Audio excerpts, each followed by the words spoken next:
ಕರ್ನಾಟಕ ರಾಜಕೀಯದಲ್ಲಿ ಈಗ ಮತ್ತೊಂದು ದೊಡ್ಡ ಸಂಚಲನ ಶುರುವಾಗಿದೆ. ಅಧಿಕಾರ ಹಿಡಿದ 2 ವರ್ಷಕ್ಕೆ ಈಗ ಕರ್ನಾಟಕ ಕಾಂಗ್ರೆಸ್ ಇಬ್ಬಾಗವಾಗುತ್ತಾ? ಇಂತಹದ್ದೊಂದು ಗಂಭೀರ ಚರ್ಚೆ ಈಗ ರಾಜಕೀಯ ವಲಯದಲ್ಲಿ ಕೇಳಿ ಬರ್ತಾ ಇದೆ. ಮುಖ್ಯಮಂತ್ರಿ ಸಿದ್ದರಾಮಯ್ಯನವರು ಮತ್ತು ಡಿ.ಕೆ. ಶಿವಕುಮಾರ್ ಎಂಬ ಇಬ್ಬರು ಪ್ರಭಾವಿ ನಾಯಕರ ನಡುವಿನ ಶೀತಲ ಸಮರ ಈಗ ಹೊಸ ತಿರುವನ್ನ ಪಡೆದುಕೊಂಡಿದೆ. ಇಬ್ಬರ ಬೆನ್ನಲ್ಲೇ ಈಗ ಅಹಿಂದ ಸಂಘಟನೆಯಿಂದ ಹೊಸ ಪಕ್ಷದ ಘೋಷಣೆಯಾಗುವ ಮುಹೂರ್ತ ಕೂಡ ಫಿಕ್ಸ್ ಆಗಿದೆಯಾ? ಈ ಹೊಸ ಬೆಳವಣಿಗೆಯಿಂದಾಗಿ ಮುಖ್ಯಮಂತ್ರಿ ಸಿದ್ದರಾಮಯ್ಯನವರು ಮತ್ತು ಡಿಸಿಎಂ ಡಿ.ಕೆ. ಶಿವಕುಮಾರ್ ಅವರಿಗೆ ಈಗ ನಡುಕ ಶುರುವಾಗ್ತಾ ಇದೆಯಾ? ಅಹಿಂದ ಸಂಘಟನೆಯ ಮುಂದಿನ ನಡೆ ಏನು? ಕಾಂಗ್ರೆಸ್ ಒಡೆಯಲು ನಡೀತಾ ಇದೆಯಾ ಬಿಗ್ ಪ್ಲಾನ್? ಅಂತಿಮವಾಗಿ ಇದು ಕರ್ನಾಟಕ ರಾಜಕೀಯದ ಮೇಲೆ ಎಂತಹ ಪ್ರಭಾವವನ್ನ ಬೀರಲಿದೆ? ಇದರ ಬಗ್ಗೆನೇ ಒಂದು ವಿಶೇಷ ವರದಿ ಇದೆ, ಬನ್ನಿ ನೋಡ್ತಾ ಹೋಗೋಣ. ಸ್ನೇಹಿತರೆ, ಕರ್ನಾಟಕದ ರಾಜಕೀಯದಲ್ಲಿ 2026ರ ವರ್ಷವು ಅತ್ಯಂತ ಸಂಕೀರ್ಣ ಮತ್ತು ಪರಿಣಾಮಕಾರಿ ತಿರುವುಗಳಿಗೆ ಸಾಕ್ಷಿಯಾಗ್ತಾ ಇದೆ. ವಿಶೇಷವಾಗಿ ಆಡಳಿತದಲ್ಲಿರೋ ಕಾಂಗ್ರೆಸ್ ಪಕ್ಷದ ಒಳಗಿನ ಆಂತರಿಕ ಕಲಹಗಳು, ಅಧಿಕಾರ ಹಂಚಿಕೆಯ ಒಪ್ಪಂದಗಳು ಮತ್ತು ಅಹಿಂದ ಸಂಘಟನೆಯ ರಾಜಕೀಯ ಮಹತ್ವಾಕಾಂಕ್ಷೆಗಳು ಒಂದು ದೊಡ್ಡ ಸ್ಫೋಟದ ಹಂತಕ್ಕೆ ತಲುಪಿವೆ. ಸ್ನೇಹಿತರೆ, ಕರ್ನಾಟಕದಲ್ಲಿ 2023ರ ವಿಧಾನಸಭಾ ಚುನಾವಣೆಯ ಭರ್ಜರಿ ಯಶಸ್ಸಿನ ನಂತರ ಕಾಂಗ್ರೆಸ್ ಸರ್ಕಾರವು ತನ್ನ 2.5 ವರ್ಷಗಳ ಅವಧಿಯನ್ನ ಪೂರೈಸಿರುವ ಸಂದರ್ಭದಲ್ಲಿ ನಾಯಕತ್ವ ಬದಲಾವಣೆಯ ಚರ್ಚೆಗಳು ತೀವ್ರಗೊಂಡಿವೆ. ಸಿದ್ದರಾಮಯ್ಯ ಮತ್ತು ಡಿ.ಕೆ. ಶಿವಕುಮಾರ್ ನಡುವೆ ನಡೆದಿದೆ ಎನ್ನಲಾದ 30 ತಿಂಗಳ ಅಧಿಕಾರ ಹಂಚಿಕೆ ಒಪ್ಪಂದವು ಈಗ ನಿರ್ಣಾಯಕ ಹಂತಕ್ಕೆ ಬಂದಿದೆ. ಈ ರಾಜಕೀಯ ಗೊಂದಲಗಳ ನಡುವೆಯೇ ಸಿದ್ದರಾಮಯ್ಯನವರ ಭದ್ರಕೋಟೆಯಾಗಿರುವ ಅಹಿಂದ ಸಂಘಟನೆಗಳು ಈಗ ಕೇವಲ ಸಾಮಾಜಿಕ ಚಳುವಳಿಯಾಗಿ ಉಳಿಯದೆ ಸ್ವತಂತ್ರ ರಾಜಕೀಯ ಶಕ್ತಿಯಾಗಿ ಹೊರಹೊಮ್ಮಲು ಸಿದ್ಧತೆಯನ್ನ ನಡೆಸ್ತಾ ಇರುವುದು ಕಾಂಗ್ರೆಸ್ ಪಾಳೆಯದಲ್ಲಿ ನಡುಕವನ್ನೇ ಹುಟ್ಟಿಸಿದೆ.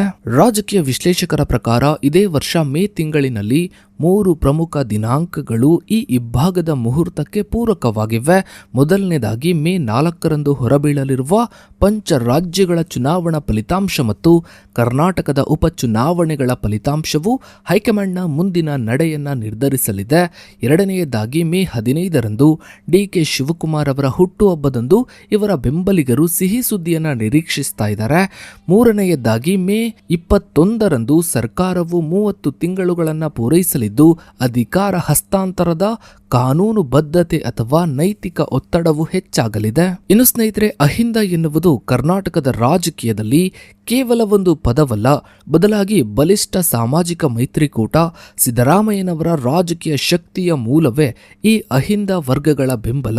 ಆದರೆ ಇತ್ತೀಚಿನ ಬೆಳವಣಿಗೆಗಳಲ್ಲಿ ಅಹಿಂದ ಸಂಘಟನೆಯು ಕಾಂಗ್ರೆಸ್ನಿಂದ ಅಂತರವನ್ನ ಕಾಯ್ದುಕೊಳ್ಳುವ ಅಥವಾ ತನ್ನದೇ ಆದ ರಾಜಕೀಯ ಅಸ್ತಿತ್ವವನ್ನ ಕಂಡುಕೊಳ್ಳುವ ಲಕ್ಷಣಗಳು ಗೋಚರಿಸ್ತಾ ಇವೆ. ಸತೀಶ್ ಜಾರಕಿಹೊಳಿ ಅವರ ನೇತೃತ್ವದಲ್ಲಿ ಇತ್ತೀಚೆಗೆ ಹುಬ್ಬಳ್ಳಿಯಲ್ಲಿ ನಡೆದ ಅಹಿಂದ ಬೆಳ್ಳಿ ಹಬ್ಬದ ಸಮಾರಂಭವು ಈ ನಿಟ್ಟಿನಲ್ಲಿ ಒಂದು ಪ್ರಮುಖ ಹೆಜ್ಜೆಯಾಗಿದೆ. ಈ ಸಮ್ಮೇಳನದಲ್ಲಿ ಚಳುವಳಿಯ ಸ್ವರೂಪ ಬದಲಾಗಬೇಕಿದೆ ಮತ್ತು ಶೋಷಿತ ಸಮುದಾಯಗಳ ಹಿತರಕ್ಷಣೆಗಾಗಿ ನಾಯಕತ್ವದ ಅಗತ್ಯವಿದೆ ಎಂದು ಪ್ರತಿಪಾದಿಸಲಾಯಿತು. ಇದು ಕೇವಲ ಸಾಮಾಜಿಕ ಸಮಾವೇಶವಾಗಿರದೆ ಕಾಂಗ್ರೆಸ್ ಹೈಕಮಾಂಡ್ಗೆ ನೀಡಿದ ಪರೋಕ್ಷ ಎಚ್ಚರಿಕೆ ಎಂದು ಪರಿಗಣಿಸಲಾಗಿದೆ. ಒಂದು ವೇಳೆ ಸಿದ್ದರಾಮಯ್ಯನವರನ್ನ ಮುಖ್ಯಮಂತ್ರಿ ಸ್ಥಾನದಿಂದ ಕೆಳಗಿಳಿಸಿದ್ರೆ ಅಹಿಂದ ಮತ ಬ್ಯಾಂಕ್ ಕೈಕೊಡಬಹುದು ಎಂಬ ಭೀತಿ ಈಗ ಶುರುವಾಗಿದೆ. ಸ್ನೇಹಿತರೆ, ಕಾಂಗ್ರೆಸ್ ಪಕ್ಷದ ಒಳಗೆ ಬಿರುಕು ಮೊದಲು ಸ್ಪಷ್ಟವಾಗಿ ಕಾಣಿಸಿಕೊಂಡಿದ್ದು ದಾವಣಗೆರೆ ದಕ್ಷಿಣ ವಿಧಾನಸಭಾ ಕ್ಷೇತ್ರದ ಉಪಚುನಾವಣೆಯ ಸಂದರ್ಭದಲ್ಲಿ ಸುಮಾರು 80,000ಕ್ಕೂ ಅಧಿಕ ಮುಸ್ಲಿಂ ಮತಗಳಿದ್ರೂ ಕೂಡ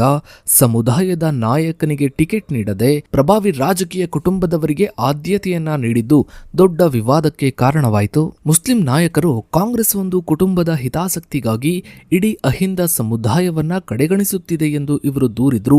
ಅಲ್ಪಸಂಖ್ಯಾತ ನಾಯಕರಾದ ಅಬ್ದುಲ್ ಅವರ ಅಮಾನತ್ತು ಮತ್ತು ನಜೀರ್ ಅವರನ್ನ ಮುಖ್ಯಮಂತ್ರಿಗಳ ರಾಜಕೀಯ ಕಾರ್ಯದರ್ಶಿ ಸ್ಥಾನದಿಂದ ವಜಾಗೊಳಿಸಿದ್ದು ಸಮುದಾಯದಲ್ಲಿ ತೀವ್ರ ಆಕ್ರೋಶಕ್ಕೆ ಕಾರಣವಾಯಿತು. ಈ ಬೆಳವಣಿಗೆಗಳು ಅಹಿಂದ ಮೈತ್ರಿಕೂಟದ ಒಳಗಿನ ಅತೃಪ್ತಿಯನ್ನ ಬಹಿರಂಗಪಡಿಸಿವೆ ಮತ್ತು ಹೊಸ ರಾಜಕೀಯ ವೇದಿಕೆಯ ಅನಿವಾರ್ಯತೆಯನ್ನ ಪ್ರತಿಪಾದಿಸಿವೆ. ಇನ್ನು ಸ್ನೇಹಿತರೆ, ಮುಖ್ಯಮಂತ್ರಿ ಸಿದ್ದರಾಮಯ್ಯನವರಿಗೆ ತಮ್ಮ ಕುರ್ಚಿಯನ್ನ ಉಳಿಸಿಕೊಳ್ಳುವ ಆತಂಕ ಒಂದೆಡೆಯಾದರೆ ತಮ್ಮ ಬೆಂಬಲದ ಮೂಲವಾಗಿರುವ ಅಹಿಂದ ವರ್ಗಗಳು ತಮ್ಮಿಂದ ದೂರ ಸರಿಯುತ್ತಾ ಇರುವುದು ಇನ್ನೊಂದು ದೊಡ್ಡ ಆತಂಕವಾಗಿದೆ. ಅಹಿಂದ ಸಂಘಟನೆಯು ಹೊಸ ಪಕ್ಷವನ್ನ ಘೋಷಿಸಿದ್ರೆ ಸಿದ್ದರಾಮಯ್ಯನವರು ಕಾಂಗ್ರೆಸ್ನಲ್ಲಿಯೇ ಉಳಿತಾರೋ ಅಥವಾ ಹೊಸ ಪಕ್ಷದ ನಾಯಕತ್ವವನ್ನ ವಹಿಸಿಕೊಳ್ತಾರೋ ಎಂಬ ಪ್ರಶ್ನೆ ರಾಜಕೀಯ ವಲಯದಲ್ಲಿ ಕಾಡ್ತಾ ಇದೆ. ಇನ್ನೊಂದೆಡೆ ಡಿ.ಕೆ. ಶಿವಕುಮಾರ್ ಅವರಿಗೆ ಮುಖ್ಯಮಂತ್ರಿ ಮುಖ್ಯಮಂತ್ರಿ ಸ್ಥಾನದ ಆಕಾಂಕ್ಷೆ ಬಲವಾಗಿದೆ. ಆದರೆ ಅಹಿಂದ ವರ್ಗಗಳ ಬೆಂಬಲವಿಲ್ಲದೆ ಕಾಂಗ್ರೆಸ್ ಅಧಿಕಾರಕ್ಕೆ ಬರಲು ಸಾಧ್ಯವಿಲ್ಲ ಎಂಬ ಸತ್ಯ ಇವರಿಗೆ ತಿಳಿದಿದೆ. ಒಂದು ವೇಳೆ ಸಿದ್ದರಾಮಯ್ಯನವರು ನಿರ್ಗಮನದಿಂದ ಅಹಿಂದ ವರ್ಗಗಳು ಕಾಂಗ್ರೆಸ್ ತೊರೆದರೆ ಡಿಕೆ ಶಿವಕುಮಾರ್ ಅವರು ಮುಖ್ಯಮಂತ್ರಿ ಆದರೂ ಕೂಡ ಅದು ಅಸ್ಥಿರ ಸರ್ಕಾರವಾಗಲಿದೆ. ಕೇಂದ್ರ ಸಚಿವ ಎಚ್.ಡಿ. ಕುಮಾರಸ್ವಾಮಿ ಅವರು ಹೇಳುವಂತೆ ಸುಮಾರು 40ರಿಂದ 50 ಜನ ಕಾಂಗ್ರೆಸ್ ಶಾಸಕರು ದೆಹಲಿಗೆ ಹೋಗಲು ಸಿದ್ಧರಾಗಿರುವುದು ಸರ್ಕಾರದ ಅಸ್ಥಿರತೆಗೆ ಪುಷ್ಟಿಯನ್ನ ನೀಡುತ್ತಿದೆ. ಇನ್ನು ಸ್ನೇಹಿತರೆ, ಈ ಇಡೀ ನಾಟಕದ ಪ್ರಮುಖ ಪಾತ್ರಧಾರಿಯಾಗಿ ಸತೀಶ್ ಜಾರಕಿಹೊಳಿ ಅವರು ಹೊರಹೊಮ್ಮುತ್ತಿದ್ದಾರೆ. ಇವರು ಅಹಿಂದ ಕೋಟದಡಿ ಕೆಪಿಸಿಸಿ ಅಧ್ಯಕ್ಷ ಸ್ಥಾನಕ್ಕೆ ಹಕ್ಕು ಮಂಡಿಸುತ್ತಿದ್ದಾರೆ. ಸಿದ್ದರಾಮಯ್ಯನವರ ನಂತರ ಅಹಿಂದ ವರ್ಗಗಳ ಏಕೈಕ ನಾಯಕನಾಗಿ ಗುರುತಿಸಿಕೊಳ್ಳಲು ಇವರು ತಂತ್ರವನ್ನ ರೂಪಿಸ್ತಾ ಇದ್ದಾರೆ. ಮಲ್ಲಿಕಾರ್ಜುನ್ ಖರ್ಗೆ ಮತ್ತು ಕೆ.ಸಿ. ವೇಣುಗೋಪಾಲ್ ಅವರೊಂದಿಗೆ ಜಾರಕಿಹೊಳಿ ನಡೆಸ್ತಾ ಇರುವ ಸಭೆಗಳು ಕಾಂಗ್ರೆಸ್ನೊಳಗಿನ ಅಧಿಕಾರ ಸಮೀಕರಣಗಳು ಬದಲಾಗ್ತಾ ಇರುವುದನ್ನ ಸೂಚಿಸ್ತಾ ಇವೆ. ಜಾರಕಿಹೊಳಿ ಅವರು ಅಹಿಂದ ರಾಜಕಾರಣದ ಸ್ವರೂಪವನ್ನ ಬದಲಿಸಬೇಕಿದೆ ಎಂದು ಹೇಳ್ತಾ ಇರುವುದು ಹೊಸ ಪಕ್ಷದ ಉದಯಕ್ಕೆ ಮುನ್ನುಡಿಯಾಗಿರಬಹುದು. ಇವರ ಬೆಂಬಲಿಗರು ಮತ್ತು ಅಹಿಂದ ಸಂಘಟನೆಗಳು ಜನವರಿ 25ರಂದು ಮೈಸೂರಿನಲ್ಲಿ ಬೃಹತ್ ಸಮಾವೇಶವನ್ನ ನಡೆಸಲು ತೀರ್ಮಾನಿಸಿರುವುದು ಸಿದ್ದರಾಮಯ್ಯನವರ ಶಕ್ತಿ ಪ್ರದರ್ಶನದ ಭಾಗವಾಗಿದೆ. ಈ ಸಮಾವೇಶದ ಮೂಲಕ ಹೈಕಮಾಂಡ್ಗೆ ಸಿದ್ದರಾಮಯ್ಯನವರ ಅನಿವಾರ್ಯತೆ ಎಂಬ ಸಂದೇಶವನ್ನ ರವಾನಿಸುವುದು ಇವರ ಉದ್ದೇಶವಾಗಿದೆ.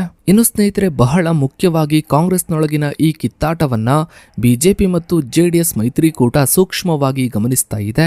ಎಚ್.ಡಿ. ಕುಮಾರಸ್ವಾಮಿ ಅವರು ಸಿದ್ದರಾಮಯ್ಯನವರಿಗೆ ಕಾಂಗ್ರೆಸ್ ತೊರೆದು ಹೊಸ ಪಕ್ಷವನ್ನ ಕಟ್ಟಿ ಕೇವಲ 5 ಸ್ಥಾನಗಳನ್ನ ಗೆದ್ದು ತೋರಿಸಲಿ ಎಂದು ಸವಾಲು ಹಾಕಿದ್ದಾರೆ. ಕಾಂಗ್ರೆಸ್ ತನ್ನ ಅಸ್ತಿತ್ವಕ್ಕಾಗಿ ಪ್ರಾದೇಶಿಕ ಪಕ್ಷಗಳ ಮೇಲೆ ಅವಲಂಬಿತವಾಗಿದೆ ಮತ್ತು ಸಿದ್ದರಾಮಯ್ಯನವರ ಅಹಿಂದ ಅಸ್ತ್ರ ಈಗ ತುಕ್ಕು ಹಿಡಿದಿದೆ ಎಂದು ಕುಮಾರಸ್ವಾಮಿ ಅವರು ವಾದಿಸಿದ್ದಾರೆ. ಇನ್ನು ಮತ್ತೊಂದು ಕಡೆ ಬಿಜೆಪಿ ನಾಯಕ ಆರ್ ಅಶೋಕ್ ಅವರು ಕೂಡ ಕಾಂಗ್ರೆಸ್ ಸರ್ಕಾರದ ಪತನ ಶತಸಿದ್ಧ ಎಂದು ಭವಿಷ್ಯವನ್ನ ನುಡಿದಿದ್ದಾರೆ. ಶಾಸಕರ ನಡುವಿನ ಅತೃಪ್ತಿ ಮತ್ತು ನಾಯಕತ್ವ ಬದಲಾವಣೆಯ ಗೊಂದಲವು ಆಪರೇಷನ್ ಕಮಲಕ್ಕೆ ಮತ್ತೆ ದಾರಿಯನ್ನ ಮಾಡಿಕೊಡಬಹುದು ಎಂಬ ಊಹಾಪೋಹಗಳು ದಟ್ಟವಾಗಿವೆ. ಈ ರಾಜಕೀಯ ಅಸ್ಥಿರತೆಯು ರಾಜ್ಯದ ಆಡಳಿತದ ಮೇಲೂ ಪರಿಣಾಮವನ್ನ ಬೀರ್ತಾ ಇದ್ದು ಸಾರ್ವಜನಿಕರಲ್ಲಿ, ರಾಜ್ಯದ ಜನರಲ್ಲಿ ಸರ್ಕಾರದ ಮೇಲಿನ ವಿಶ್ವಾಸ ಕಡಿಮೆಯಾಗುತ್ತಿದೆ ಎಂದು ಹಿರಿಯ ನಾಯಕರು ಎಚ್ಚರಿಸಿದ್ದಾರೆ. ಇನ್ನು ಸ್ನೇಹಿತರೆ, ಕರ್ನಾಟಕದ ರಾಜಕೀಯ ಅಸ್ಥಿರತೆಯು ಕೇವಲ ಪಕ್ಷಗಳಿಗೆ ಸೀಮಿತವಾಗಿಲ್ಲ. ಕುರ್ಚಿ ಕಾಳಗದಿಂದಾಗಿ ಸರ್ಕಾರದ ಗ್ಯಾರಂಟಿ ಯೋಜನೆಗಳ ಅನುಷ್ಠಾನದಲ್ಲಿ ಹಿನ್ನಡೆಯಾಗುತ್ತಿದೆ ಎಂದು ವಿರೋಧ ಪಕ್ಷಗಳು ಆರೋಪಿಸಿವೆ. ಇದಷ್ಟೇ ಅಲ್ಲದೆ ಬೆಂಗಳೂರಿನ ಅಭಿವೃದ್ಧಿಯ ಬಗ್ಗೆ ಕೈಗಾರಿಕೋದ್ಯಮಿಗಳು, ಬಿಸಿನೆಸ್ ಮ್ಯಾನ್ಗಳು ಅಸಮಾಧಾನವನ್ನ ವ್ಯಕ್ತಪಡಿಸಿದ್ದು ಇದು ಡಿಕೆ ಶಿವಕುಮಾರ್ ಅವರ ನಾಯಕತ್ವಕ್ಕೆ ಹಿನ್ನಡೆಯಾಗಿ ಪರಿಣಮಿಸಿದೆ. ಇನ್ನು ಸ್ನೇಹಿತರೆ, ನಿಮ್ಮ ಪ್ರಕಾರ ರಾಜ್ಯದಲ್ಲಿ ನಾಯಕತ್ವ ಬದಲಾವಣೆ ಆಗುತ್ತಾ ಇಲ್ವಾ ಅನ್ನೋದನ್ನ ತಪ್ಪದೆ ಕಮೆಂಟ್ ಸೆಕ್ಷನ್ ಅಲ್ಲಿ ಕಮೆಂಟ್ ಮಾಡಿ. ಹಾಗೆ ವಿಡಿಯೋಗೊಂದು ಲೈಕ್ ಮಾಡ್ತಾ ವಿಡಿಯೋನ ಆದಷ್ಟು ಎಲ್ಲ ಕಡೆ ಶೇರ್ ಮಾಡಿ. ನೀವಿನ್ನು ನಮ್ಮ ಚಾನಲ್ಗೆ ಸಬ್ಸ್ಕ್ರೈಬ್ ಆಗಿಲ್ಲ ಅಂದ್ರೆ ಕೆಳಗಡೆ ಕಾಣ್ತಾ ಇರೋ ಸಬ್ಸ್ಕ್ರೈಬ್ ಬಟನ್ ಕ್ಲಿಕ್ ಮಾಡಿ. ಹಾಗೆ ಪಕ್ಕದಲ್ಲಿ ಕಾಣೋ ಬೆಲ್ ಐಕಾನ್ ಕೂಡ ಕ್ಲಿಕ್ ಮಾಡಿ. ಥ್ಯಾಂಕ್ಸ್.